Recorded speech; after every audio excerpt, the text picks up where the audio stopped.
26. None in our artistic circle had seen or heard from John in the 9 months since his return from Prague, and although we had grown accustomed to his reclusive ways, we had begun to wonder. John had inherited the old Whately place on a hillside about 1 mile from town, a residence that aided his hermitage. Through laziness or indifference he had allowed the place to run down, not seeming to mind the dilapidation, for he existed primarily in his imagination, the way some artists do, and neglected the outside world entirely when he could. However, he and I were friends, and he had promised that upon returning to the States he would begin work on a new piece for my Museum of Decadent Art. I had grown anxious to finally see what, if anything, he had come up with, and so late one stormy afternoon I drove up the hill to his silent house, and pounded on its door. I stood there for a little while, as the wind washed a fine drizzle onto my face, but eventually I heard movement and saw a shadow form behind the door's window. It opened, and he stood before me, and I could tell from the fevered light that shimmered in his dark eyes that he had been at work on some great thing. "Gerald," he breathed, stepping aside and allowing me entrance into his domain. "I have been meaning to call you.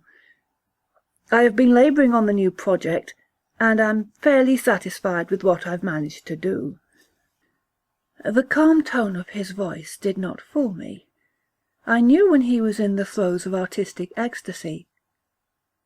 But I said nothing as he took my jacket and placed it on a peg. "I did write you from Josephoid, didn't I?" "Yes, where you drank a toast to Kafka for me.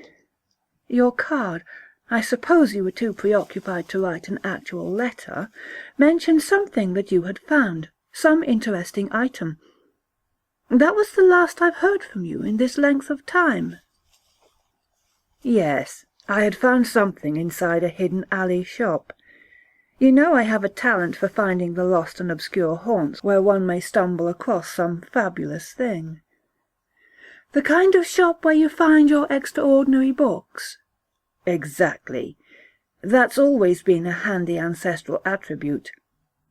But I possess it to a keen degree. But come, let's go up." Thus we climbed the stairs to the second landing, from where I could detect the spicy fragrance of scented candles from the attic rooms above. John refused to work at art in electric light. I always cherished my hours in the attic room where the ceiling was so low that it almost touched my dome, for it was a realm in which I felt absolutely at home, a world of grotesque art, where beauty and terror dwelt in happy cohabitation. Portions of the wall contained built-in shelving on which hundreds of books were packed, and there were other tomes that rose as twisted columns from the floor. A small bed with rumpled covers testified that John had been existing in the attic, as was his habit when possessed by creativity. I peeked through the arched opening that led into a second chamber, and saw the easel on which a large painting had been covered with an expanse of yellow silk. Always unable to contain my curiosity, I stalked through wavering light, past the threshold, and into that other space. "Is this your new thing, John?" "It's recent, but no, that's not what I'm working on." I clipped fingers to the silk and lifted it from the canvas, and then I whistled. "Interesting, isn't it? Ring Around the Roses is one of childhood's oldest games, internationally so. You know the commonly held notion that it represents the Great Plague of London in 1665, with the children aping death when they all fall down. But that idea is now widely disputed. The so-called symptoms described in the popular versions of the song don't fit well with the actual agonies of the plague. You'll notice that I've made the faces of the innocents rather grim and mature, although I've tried not to make them overtly malignant. Still, their effect is unnerving, I hope." "Yes, it's superb. but the attention is riveted to the desiccated figure around which the infants play, especially the uninviting face. You've captured in its stiff expression a kind of pure ecstasy, which is the direct opposite of the face of the one child who looks out at the painting's viewers. Most disturbing. One hardly notices the other subtle touch, those two blurs in the background that take on form the more one notices them, and begin to suggest contemplative griffins with wings folded on their humped backs. Whatever do they represent? The artist shrugged. Haven't a clue. They're the one aspect I imagined on my own. You see, this oil is a modification of another work. He hesitated from some moments, and then he ventured into one dark corner and removed a rectangle from its wall. Returning to me, he handed over the large and heavy-framed image, and I held its plate of glass to candlelight so as to study the yellowed photograph beneath. That's what I wrote to you about from Prague, after finding it at a small shop in the Jewish quarter. It's obviously quite old, yet its faded image commands attention. At first I thought it must be an etching that had been cleverly designed to mimic early photography, but now I think it's an actual print. It reeks of paganism. Doesn't it? Deliciously so. The figure looks like a thing carved from smooth pale wood, except for the skull, which looks real enough. But God, what expertise it took to make that sculpture so resemble an actual corpse. The technique astounds me. Of course, the wee creatures haven't joined hands as in my painted representation. Rather, they seem engaged in some form of maypole dancing, with each paw clutching a twisted strand of silken hair. At first I mistook the gnomes for naked children, but one can't when seeing the imp that has turned to glare into the camera's lens. I've never seen such savagery in a face. Those twisted features. Ugh! It looks like an embodiment of purest evil. Yes, it's vile. I must hang it in my forthcoming exhibition. You'll loan it to me, of course. No. I have something else in mind for you. He grinned at my little pout, took the photograph and set it onto a table. Then he took up a candlestick and crossed to the attic window, which he cracked open. The tempest has passed, and the wind is pushing the clouds away from the new moon. Ah, the air smells magical after a storm. Let's go out back, and I'll show you what I've been working on. So saying, he held the candle aloft and followed its guiding light to the steps that took us down to the second landing, where the bright lights offended my eyes. I followed John down the stairs and through a hallway that took us to the kitchen, and then we exited through a back door into a spacious yard, a place I loved because of its relics. Here was the rusted antique automobile that had belonged to John's grandfather. There was the crude homemade guillotine that a suicidal cousin had constructed in his successful search for extinction. I followed John toward what looked like a canopy that he had erected at a place where grass did not deign to grow, and I heard him laugh softly as a rush of wind extinguished his candle's flame. Entering beneath the tarp that was the structure's roof, my friend stood beside a figure that had been draped with a covering of heavy fabric. "Help me with this, will you?" he asked as he dropped the candle to the dirt and took hold of one section of the fabric. Together we lifted the covering from the statue beneath it, and I shouted a little at what was there revealed. The artist laughed again as he stood and admired his creation. I knew that I didn't have the skill to duplicate the smoothness of that pale wood in the photograph, so I used bleached calfskin. Calfskin's perfect because it assimilates hide, and as you know I like to have my sculptures touched as a part of the spectator's experience of art. Go on, feel it. Sensual in a ghastly sort of way. Isn't the wig fabulous? I had it made by Keziah, whom you'll no doubt recollect. What, that wretched transvestite performer we encountered in Arkham? Just so. She's a marvellous wig maker, and I paid her a fortune for this. It's human hair, of course. It needs to feel authentic, not synthetic. It reaches almost to the ground, just like the hair on the thing in the photograph would, were it not clutched by those goblins. And where are your imps? He hesitated. I've yet to construct them. Actually, I can't decide how they should look, what would seem more decadent. Those freaks in the photograph are certainly grotesque, but I rather like what I've done with my painting, those gnomes with childlike faces. I'm just about to start work on a second canvas to see what else I can come up with before I begin to build the rest of this piece.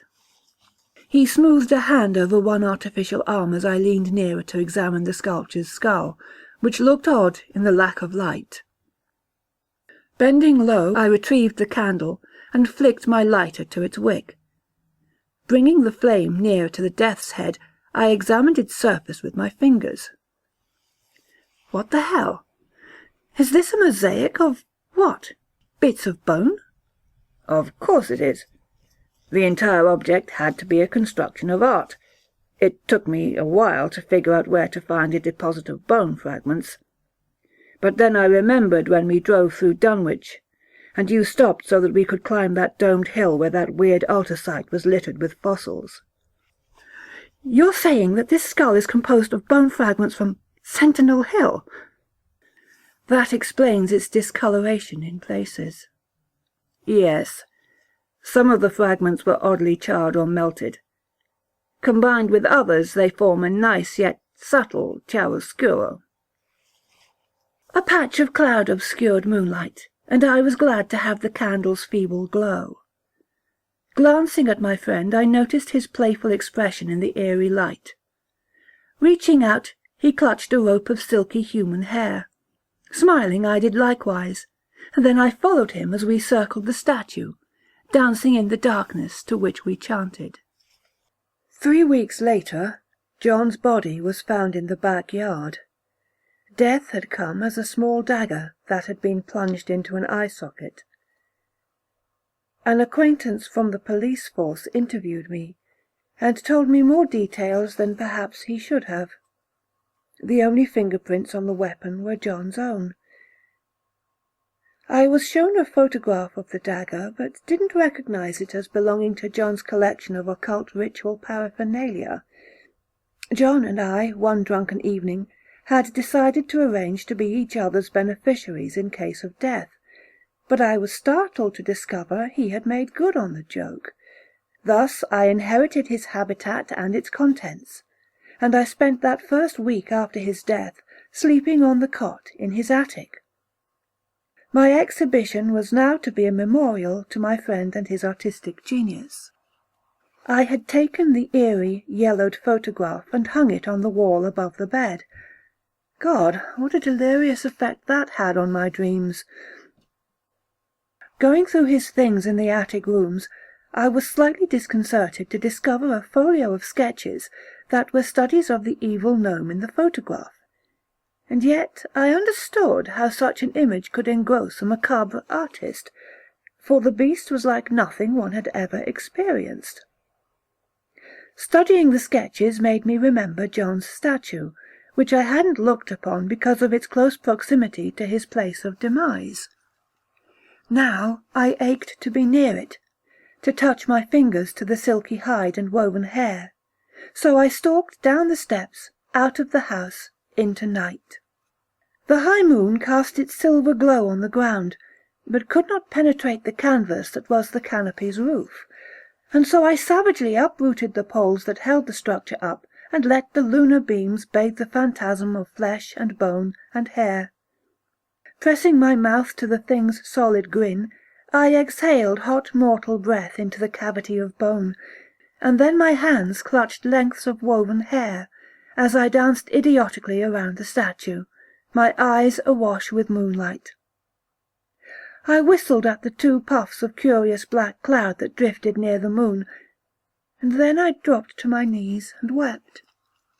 My hands, pressed upon the dirt, found the curious indentations in the ground, prints that might have been the footfalls of malformed children that encircled the statue.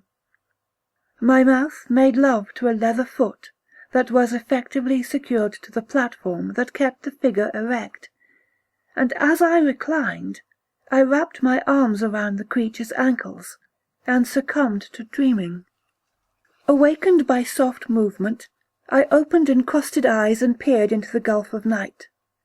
The moon was farther from me, and the black clouds had escaped the sky. I could see the prancing shadows in the corners of my eyes, but could not yet directly acknowledge them. Instead, I shut my eyes again and pushed up onto my knees. Blindly I sought one leather hand, and bending to it, I kissed its palm. When again I opened my eyes, I saw the distant place to which the two dark clouds had drifted, where they had settled, so as to stretch their great black wings. The gnomes encircled me in dance, and I shuddered to see the naked malefaction of their wretched faces. The one I recognized from the yellowed photograph held a small dagger in his malformed mouth, and I did not dare to move when at last he approached and touched his mouth to mine. Thus was the exchange completed. They stood dead still in the awful lunar light, and waited. I lifted my eyes for one final glance at the mosaic death's head, which bent so as to smile down on me, and then I removed the dagger from my mouth and lifted it to my eye.